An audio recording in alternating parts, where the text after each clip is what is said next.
Good day, Bashar. And a you good day. So being Father's Day, I guess I want to ask a father-related question. All right, happy Father's Day. Thank you. Father to be. So my wife and I are expecting a son. All right. And the first question I have is related to at what point does consciousness actually enter the baby while it's in the womb? Well, the way you're asking that question isn't exactly accurate. Okay. Because remember, everything is made of consciousness, no matter what it is. I understand what you're asking, but the idea is more, you're asking, when does that particular consciousness focus itself in such a way that it considers itself to be expressing its intelligence in a physical way, is what you're saying. Right. Yes? Right. Well, it comes and goes in a sense. It dips its toe in, it feels things out, it may recede, it may come back, it goes back and forth quite often. In fact, even after birth, the consciousness of a young child can kind of expand and contract, expand to spirit, contract to physicality, expand to spirit, contract to physicality. You say come and go, come and go. It's not really coming and going. It's just expanding its focus, narrowing its focus, expanding its focus, narrowing its focus.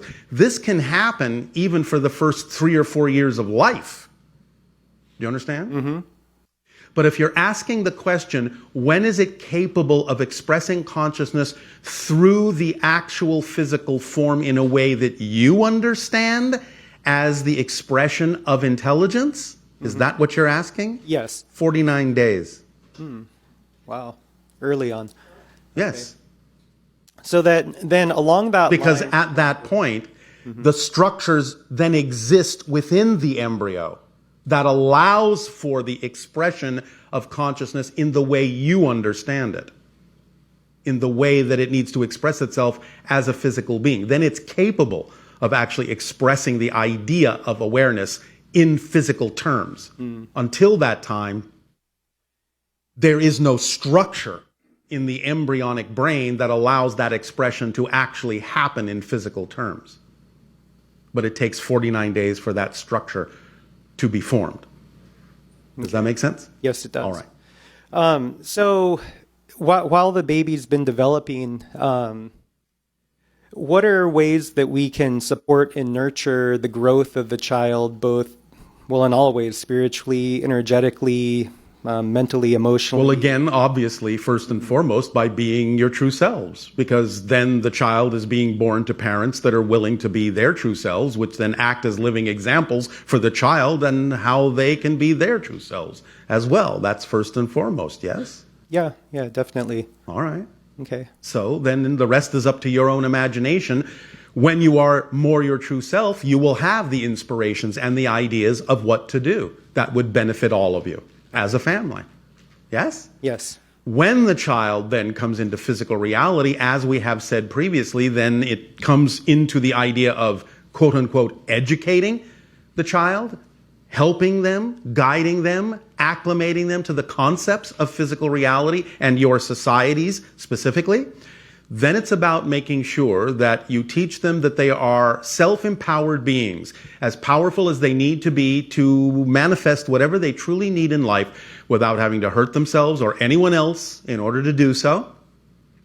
Allowing them to find what their passion in life is, and anything that you believe is important for them to understand about physical reality, as the parents, as the teachers, creating with your imaginations a safe space in which they can explore consequences of choices, so that when they then finally get out into the world, they will understand that their consequences do exist for the choices that they make, and they will then make more constructive choices because you've given them the opportunity to practice understanding the connections between the choices they make and the consequences that follow in physical terms. Also, whatever else that you believe they need to know to get along in your world, it would be best again to explore what it is that excites them the most, and then whatever you believe they really need to learn, adapt the lesson to their excitement. Don't try to shove their excitement into the lesson. Do you understand? Yeah. By creating interactive scenarios that seem very real for them, you will see very clearly what path they choose to follow. Children who then are allowed to adapt the lessons to their excitement will be eager to learn because you're teaching them how to learn in a way that aligns with who they truly are and uses their talents, their specific gifts, bringing them to bear to absorb information.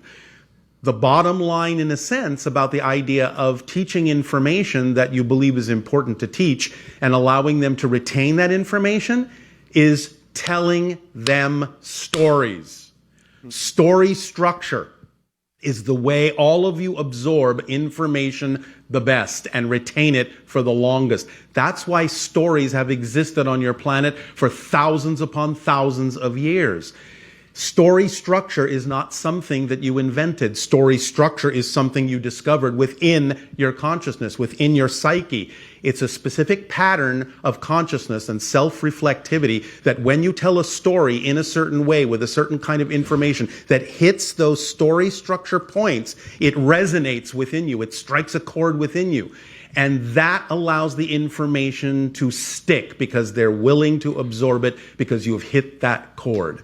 So telling stories is very important. So tell stories that are stories of empowerment. Stories can contain the idea of what you call conflict, or at least the idea of what's going on between positive and negative belief systems, as long as they also contain the idea of transforming those things from negative to positive. Then the child will retain a very powerful instruction of how to do that in life. Great. That's what we would suggest to you. Okay. Does this help? Yes, definitely. From fifth density, how do you look at and view the role of fathership or fatherhood? Well, I'm not in fifth density. Oh, I thought you were. We are transitioning. Transitioning too. Okay. But remember that fifth density is synonymous with what you call spirit. Right.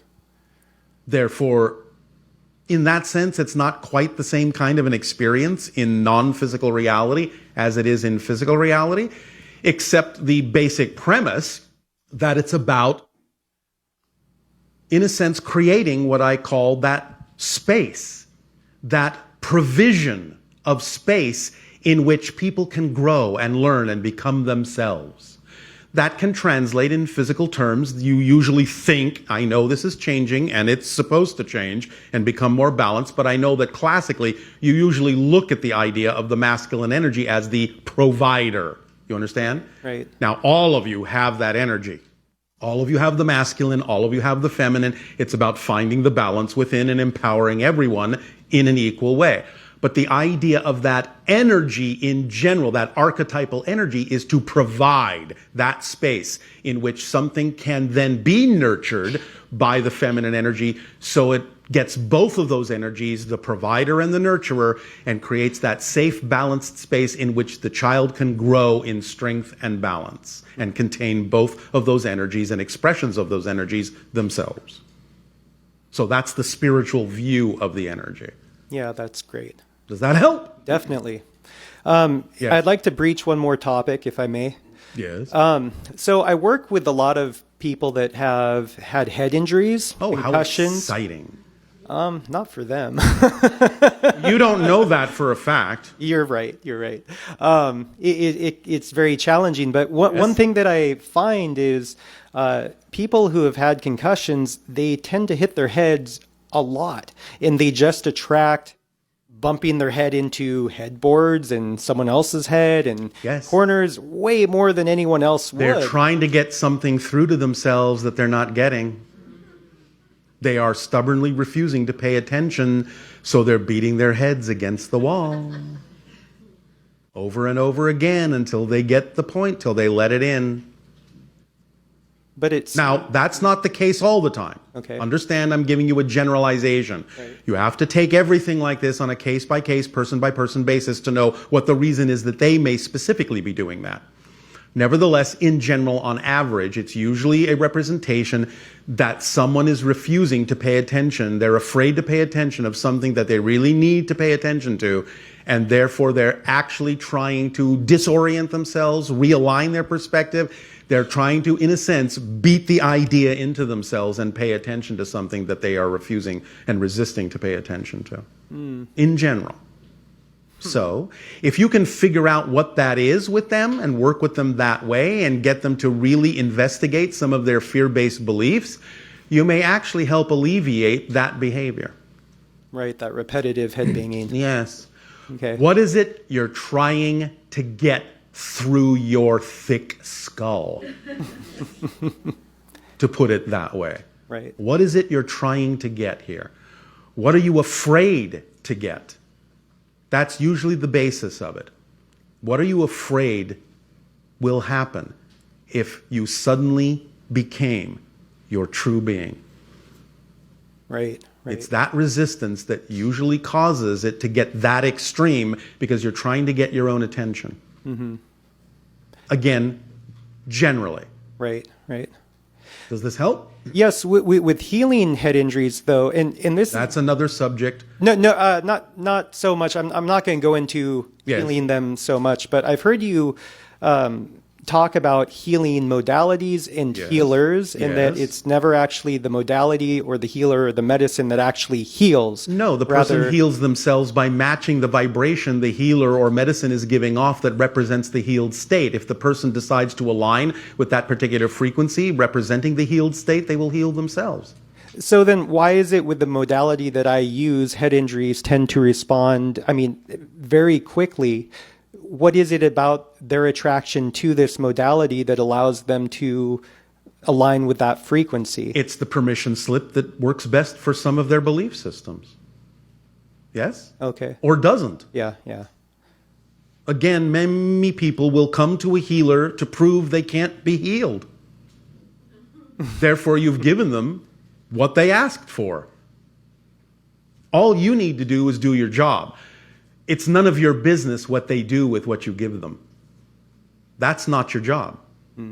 Your job is to provide the vibration that represents the opportunity to heal themselves. What they do with that, none of your business. Right. Yes? Great. Thank you very much. You don't measure your success by how many people are willing to heal themselves. You measure your success by being yourself as best as you possibly can, knowing there must be a reason they came to you, even if it's not the reason that they think or you think. But they will get something out of it somewhere down the line. Remember, everyone is an infinite, eternal being. What's your hurry? Great. Thank you very much. You are very welcome.